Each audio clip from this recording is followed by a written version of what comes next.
আসসালামু আলাইকুম। আমরা আজকে কথা বলবো ভোটার আইডি কার্ডে আপনি হাজবেন্ডের নাম অথবা স্ত্রীর নাম কিভাবে পরিবর্তন করবেন। দেখা গেল আপনি বিবাহিত, এখন আপনার হাজবেন্ড মারা গেছে অথবা আপনার ওয়াইফ মারা গেছে অথবা আপনার সাথে ডিভোর্স হয়ে গেছে। এখন আপনি হাজবেন্ড অথবা ওয়াইফের নাম চেঞ্জ করবেন। কিভাবে চেঞ্জ করবেন আর চেঞ্জ করতে হলে কি কি কাগজপত্র লাগে? এবার আসুন, যদি আপনার হাজবেন্ড মারা যায় মহিলাদের ক্ষেত্রে, সেক্ষেত্রে আপনার হাজবেন্ড যদি মারা যায়, আপনি যদি সেকেন্ড বিয়ে করে থাকেন, তাহলে ওই আগের হাজবেন্ডের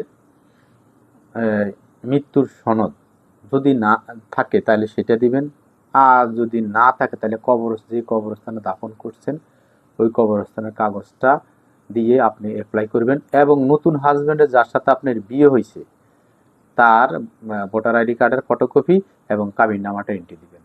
অর্থাৎ যাদের হাজবেন্ড মারা যায় তারা যদি হাজবেন্ডের নাম চেঞ্জ করতে হয় তাহলে তার পুরানো হাজবেন্ডের মৃত্যুর সনদ, নতুন হাজবেন্ডের ভোটার আইডি কার্ড এবং নতুন কাবিননামা দিয়ে আবেদন করলে আপনার হাজবেন্ডের নাম সার্ভার থেকে চেঞ্জ হয়ে যাবে।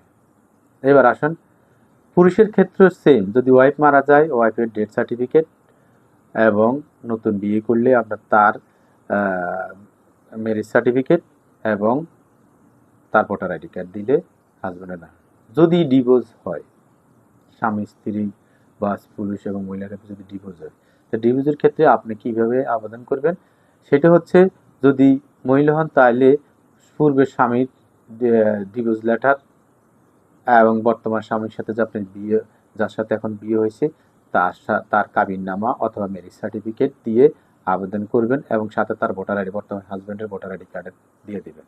আর যদি পুরুষের ক্ষেত্রে হয় যে আপনার ওয়াইফের সাথে ডিভোর্স হয়েছে, এখন ওয়াইফের নাম চেঞ্জ করবেন, সেক্ষেত্রে আপনি সেম আগের পূর্বের ওয়াইফের তালাকনামা আর বর্তমানে ওয়াইফের সাথে যে বিয়ে হয়েছে কাবিননামা আর বর্তমানে ওয়াইফের ভোটার আইডি কার্ড দিয়ে আবেদন করবেন অনলাইনে, ইনশাআল্লাহ পরিবর্তন হয়ে যাবে।